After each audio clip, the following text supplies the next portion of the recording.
Assalamualaikum warahmatullahi wabarakatuh. Salam sejahtera untuk kita semua. Selamat sore teman-teman sekalian. Selamat datang di akun Instagram @Nur Society. Ini adalah akun resmi yang dikelola oleh NCMS, Nurholis Masjid Society. Hari ini kita masuk ke hari ketiga dalam program Enlightenment Session yang digelar oleh Nurholis Masjid Society. Ini adalah sesi yang kita siarkan secara langsung lewat Instagram Talk, Instagram TV, sebagai upaya kita, ikhtiar kita untuk berbagi wawasan khazanah keilmuan keislaman kepada para pemirsa sekalian, terutama para followers kami di akun Instagram. Nah, tamu kita pada sore ini, atau narasumber kita pada sore ini adalah Kang Yudi Latif. Beliau adalah anggota Dewan Pembina Nurholis Masjid Society. Selain itu juga menjadi pakar di Aliansi Kebangsaan, cendekiawan Muslim yang banyak menulis tentang pentingnya menyelami sejarah dan mengaktualisasikan nilai-nilai Pancasila dalam kehidupan sehari-hari. Nah, topik yang akan kita perbincangkan pada sore ini adalah tentang puasa dan moralitas publik. Tema ini tentu tema yang sering sekali dibicarakan oleh banyak sekali narasumber, terutama ketika kita bicara tentang bagaimana efek puasa terhadap kehidupan sehari-hari.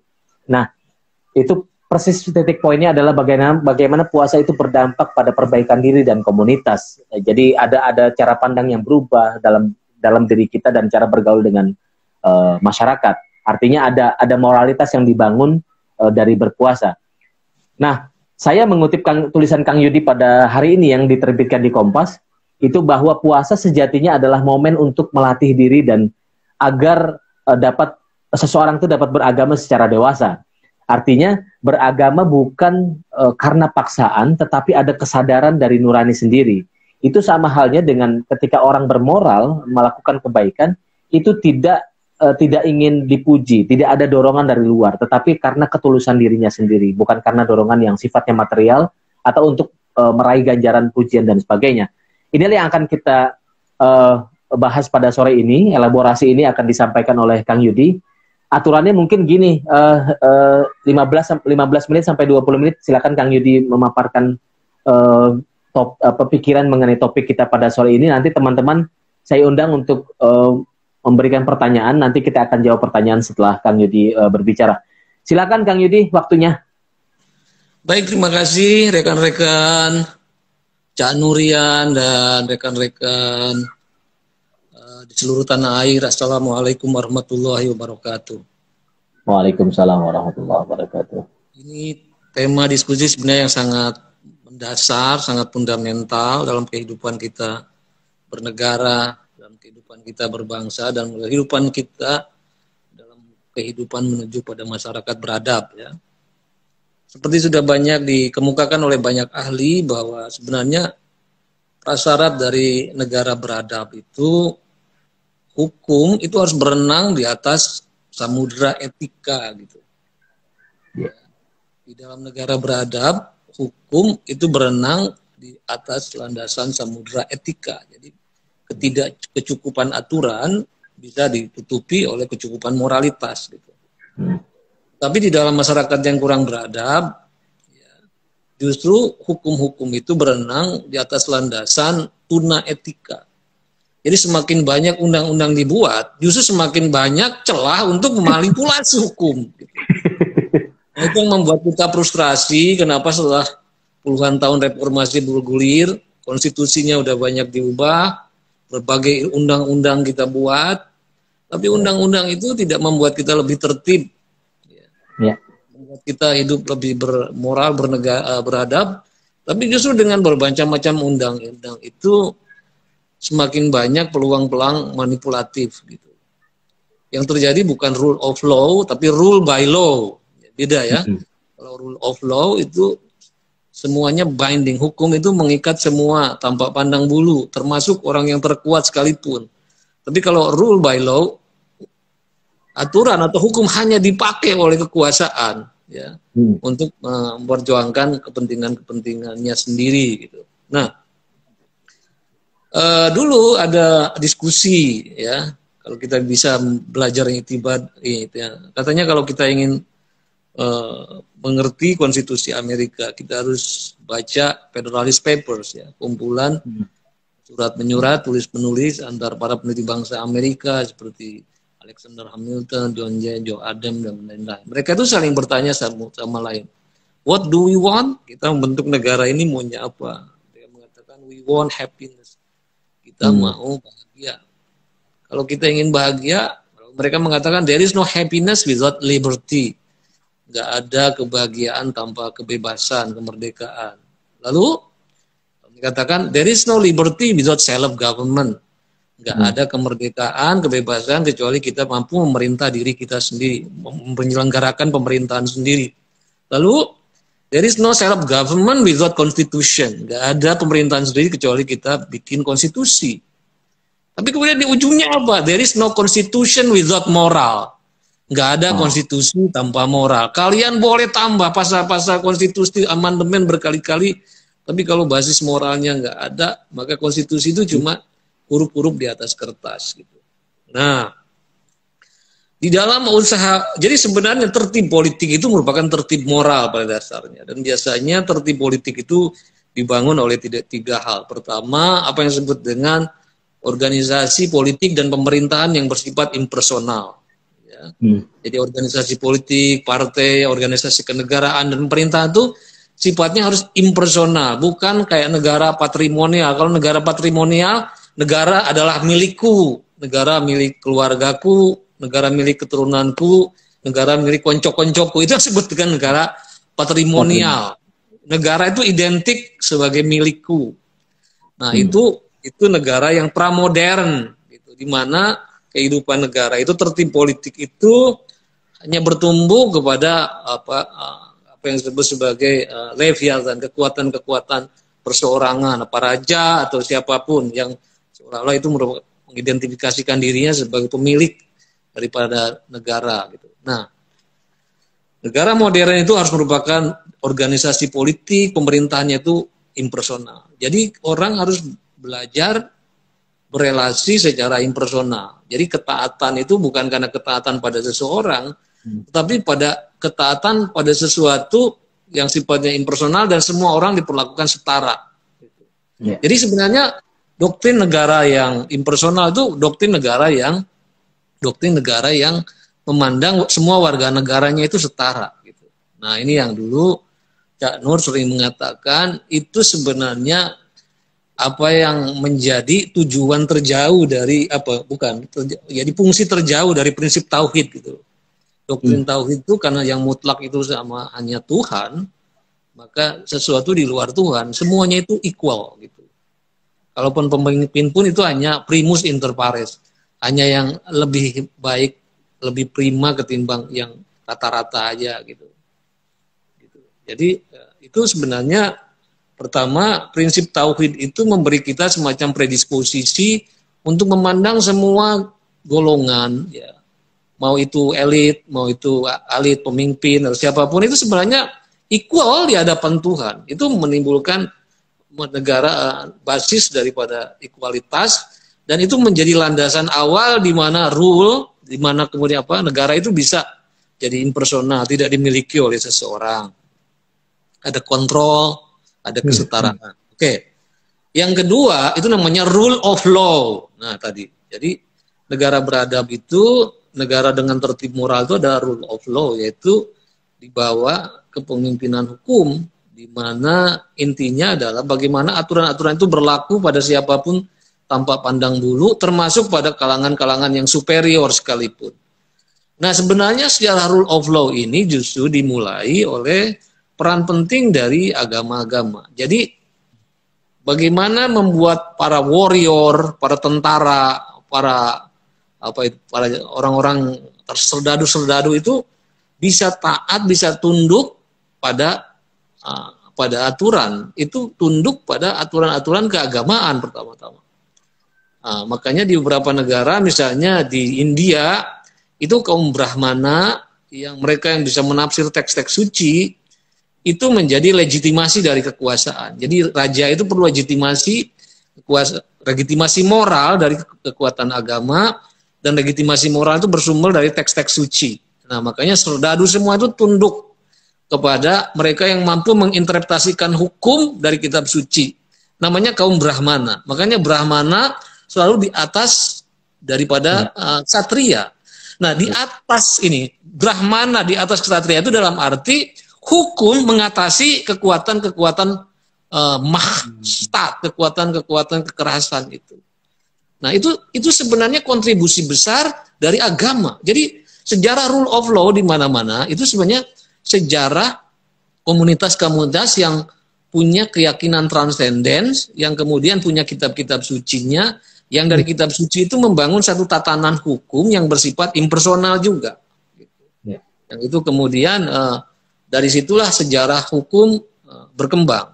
Ya, termasuk di Eropa itu misalnya bagaimana hukum modern itu muncul. Itu misalnya dari Napoleon Code, Kode Napoleon, kalau Eropa kontinental ya. Kode Napoleon itu berasal dari Roman Code. Nah, kita tahu kode Roman ini justru nanti setelah dispute antara gereja dan kaisar abad ke-12, justru akhirnya gereja mampu otonom untuk menentukan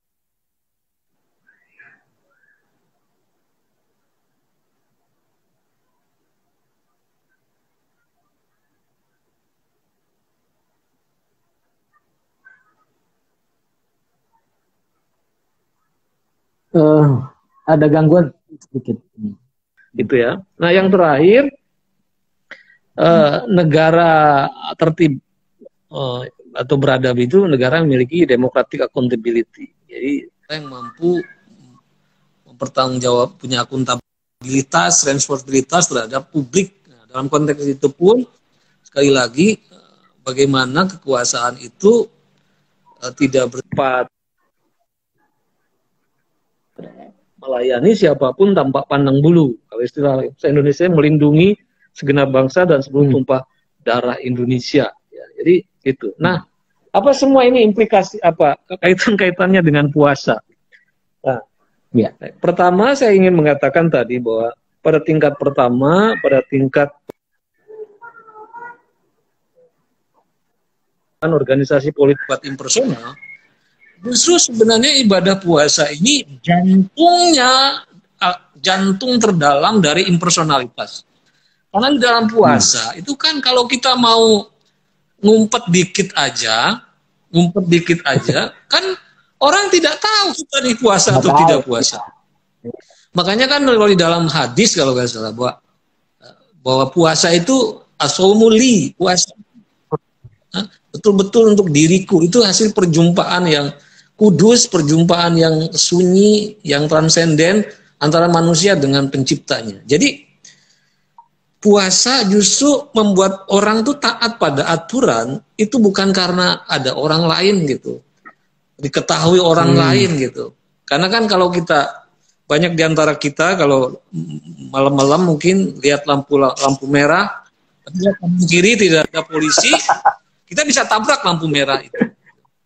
Nah, itu artinya hukum itu masih dipersonalisasi, masih dipersonifikasikan. Nah, puasa kita bisa, siapa sih yang tahu kita benar-benar puasa? Nggak ada. Tadi kalau kita ngumpet itu tidak ada yang tahu gitu, tidak. Puasa itu betul-betul satu relasi transenden ya, yang membuat hukum itu bersifat impersonal. Itu yang pertama. Kedua, tadi di dalam puasa itu mau raja, mau rakyat, mau presiden, mau siapapun, aturan tentang puasa itu sama. Itu menjadi basis daripada rule of law, mau yang superior, yang inferior, sama, diberlakukan sama. Nggak ada perkecualian bagi penguasa atau siapapun. Perkecualiannya juga sangat universal, yaitu barang siapa yang sakit, siapa yang pergian. Itu betul-betul hukum puasa itu sifatnya tanpa pandang bulu, berlaku bagi siapapun. Nggak ada dispensasi hanya karena jabatannya atau kedudukannya apapun. Nah, ketiga, tadi puasa itu memang melatih tentang akuntabilitas. Di dalam puasa itu nanti kita diwajibkan untuk berzakat, fitrah, dan lain-lain. Dan kalau kita misalnya perempuan bolong puasanya dan harus menghitung sendiri berapa hari tidak puasa dan dia harus bayar lagi di hari-hari lain atau kemudian fidyah, itu kita menghisab sendiri gitu. Itu akuntabilitas. Belajar akuntabilitas, zakat fitrah kita hitung sendiri berapa kepala, berapa bocor kita. Itu hanya kita. Tidak ada otoritas kodi atau siapapun yang bisa yang menakar puasa kita, gak ada. Semuanya itu betul-betul atas dasar akuntabilitas diri kita sendiri. Ya, jadi kalau kata Bung Hatta, konsekuensi dari atas berkat rahmat Allah yang kuasa itu di dalam Pembukaan Undang-Undang 45 itu pertanggungjawaban kita bukan hanya terhadap sesama manusia, tapi terhadap sesuatu yang transenden. Bahwa meskipun kita tidak melihat Tuhan, Tuhan melihat seluruh perbuatan kita. Dan itu adalah akuntabilitas yang sejati-jatinya akuntabilitas. Katanya ada beda antara kejujuran dan integritas. Kalau kejujuran itu berani berkata benar pada orang lain. Tapi kalau integritas, berani berkata benar pada nuranimu sendiri. Kamu boleh ngomong sesuatu pada orang lain, tapi nuranimu nggak bisa dibohongin. Ada kalanya mungkin orang itu jujur pada orang lain, tapi sebenarnya nuraninya sendiri mungkin bertentangan dengan itu, atau nuraninya sendiri merasa kejujuran itu untuk motif-motif yang lain gitu. Jadi puasa ini benar-benar melatih kita dasar integritas, dasar tentang akuntabilitas tadi ya, yang sangat tinggi. Oke. Nah, yang terakhir, bagaimana virtus itu, bagaimana moralitas itu bisa dibudayakan? Karena problematik kita kan problem tentang bagaimana cultivating virtus itu, bagaimana membudayakan, menanam daripada nilai-nilai moralitas itu.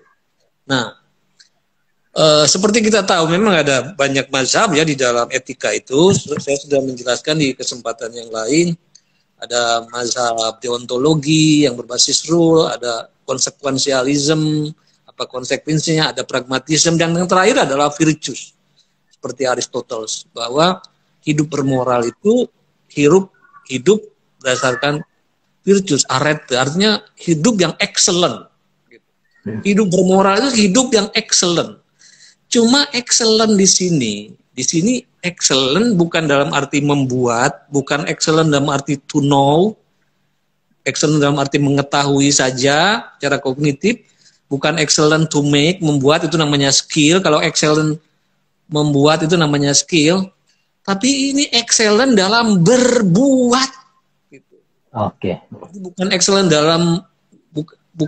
dalam membuat, tapi excellent dalam berbuat. Nah, bertindak ya. Bertindak. Di kita, di dalam dunia pendidikan kita, termasuk pendidikan agama, kebanyakan itu kan pada learning to know, belajar tahu, menghafal, memorizing gitu. Lewat berbagai ayat kita hafal itu learning to know. Agak lebih tinggi learning to make, membuat sesuatu itu skill, membuat ini. Tapi jarang kita membudayakan bagaimana kita ini learning to do dalam arti berbuat. Padahal namanya moral itu namanya practical intelligence. Jadi satu intelijensia praktis dengan jalan berbuat. Nah, practical intelligence ini harus dibangun lewat exercise. Lewat training, riadoh secara fokus, tapi harus dibimbing oleh orang-orang yang korek. Seperti dalam kalau dunia sufi kan, kita ini ada riadoh, tapi juga dia ada mursyid. Mursyid ini tugasnya supaya kecakapan, keterampilan di dalam berbuat itu tidak sesat, tetap on the right track. Nah, ada 3 elemen berbuat itu ya. Pertama, belajar, namanya itu belajar bertingkah laku benar gitu. Jadi misalnya apakah kita ingin kaya asal kaya dengan jalan korupsi, atau kita ini nggak terlalu kaya tapi dengan jalan-jalan yang korek ya. Jadi pertama exercise tentang belajar berbuat yang benar. Bagaimana berbuat benar terhadap sesama, bagaimana respect terhadap sesama ya. Bagaimana kita punya kemampuan untuk berterima kasih, kemampuan untuk learning to live together, belajar hidup bersama yang lain. Itu semuanya exercise tentang bagaimana berbuat benar. Gitu. Kedua, dalam berbuat itu adalah berbuat tentang namanya itu memilih. Nah ini, belajar memilih itu belajar berbuat, dan itu seringkali tidak menjadi pelajaran penting di sekolah. Padahal belajar memilih itu salah satu perbuatan virtuous. Jadi, nah ini yang kedua sebenarnya tadi saya salah mengatakan yang tadi soal memilih itu. Memilih apakah saya memilih cepat kaya tapi dengan jalan seruduk sana seruduk sini, ya. Atau saya nggak apa-apa, saya slow saja, tidak terlalu kaya, tapi seluruh pilihan-pilihannya itu benar. Termasuk memilih pemimpin. Karena etika ini bukan soal kadang-kadang bukan soal kesulitan memilih antara hitam dan putih. Kalau kesulitan memilih hitam dan putih itu gampang. Justru problem etika itu seringkali dalam hidup ini ada momen-momen gray areas, momen-momen yang abu-abu. Kita harus memilih yang benar di dalam momen abu-abu itu. Nah itu kecakapan etis. Dan ketiga adalah setting the goals. Kita harus tahu apa moral purpose dalam hidup kita dan moral purpose kita dalam hidup bersama. Itu orang itu punya ngerti goalsnya, setting the goals, apa moral purpose dirinya, apa moral purpose kita dalam kehidupan bersama. Nah, bagaimana tadi cultivating virtues ya, di dalam arti bagaimana kita excellent dalam arti moralitas itu lewat tadi training. Dalam hal ini salah satu training di dalam membudayakan virtues itu saya kira memang lewat puasa. Puasa itu sangat imbued ya, sangat penuh dengan berbagai training untuk kecakapan berbuat. Ya. Mulai dari makannya harus bukan halal tapi toiban. Ya. Makan yang secukupnya, makan harus dikendalikan. Ya. Kemudian juga bagaimana kita nanti harus belajar berbagi, ya. Belajar bekerjasama, belajar berjamaah, belajar membagi, belajar cinta kasih. Semua ini ada riadoh tentang bagaimana cultivating virtues.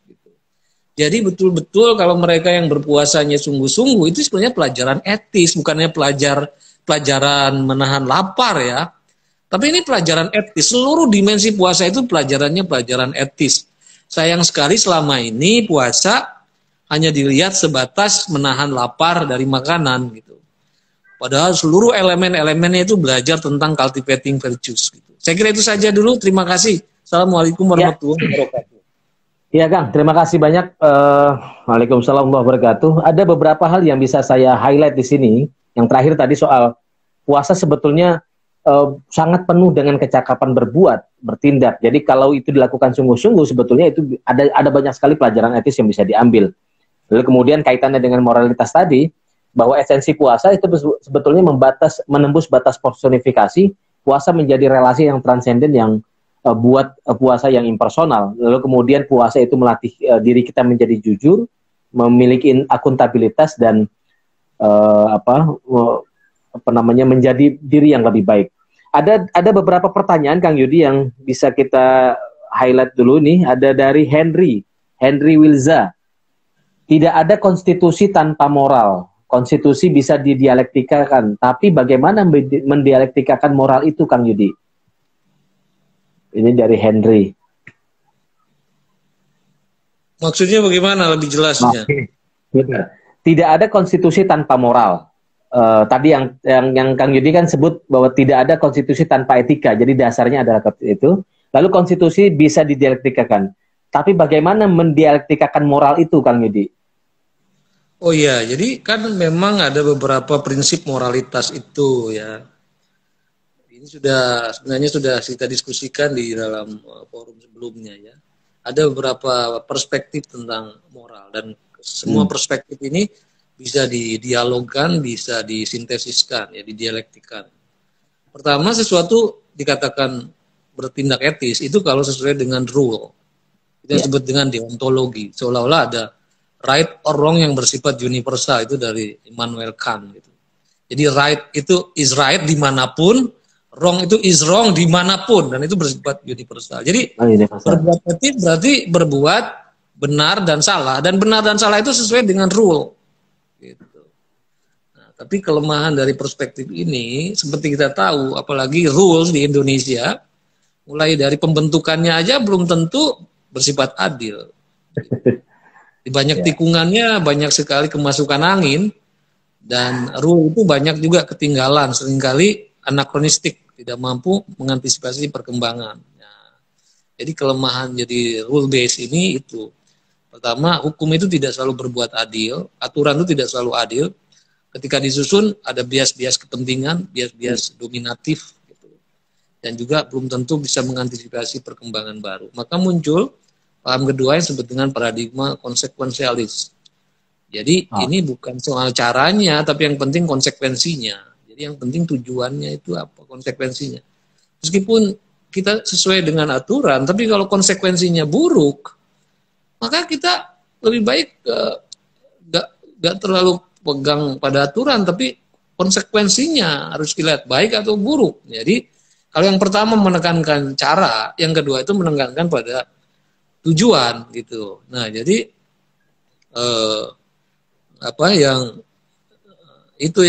yang contoh yang paling ekstrim itu ya sebenarnya yang kita sering salah pahamnya itu Machiavelli itu. Jadi yang tujuan menghalalkan cara itu maksudnya bukan begitu kalau maksud Machiavelli, bahwa yang penting tujuannya, cara itu bisa contohnya ya. Kalau saya misalnya sekarang masuk ke tol gitu, ya, itu kan ada jalur paling kiri itu nggak boleh karena itu jalur emergency. Tapi kalau tiba-tiba ada the greatest good, ada greater good, ada sesuatu kebajikan yang lebih besar, saya kalau tidak ngambil jalur paling kiri itu apa namanya?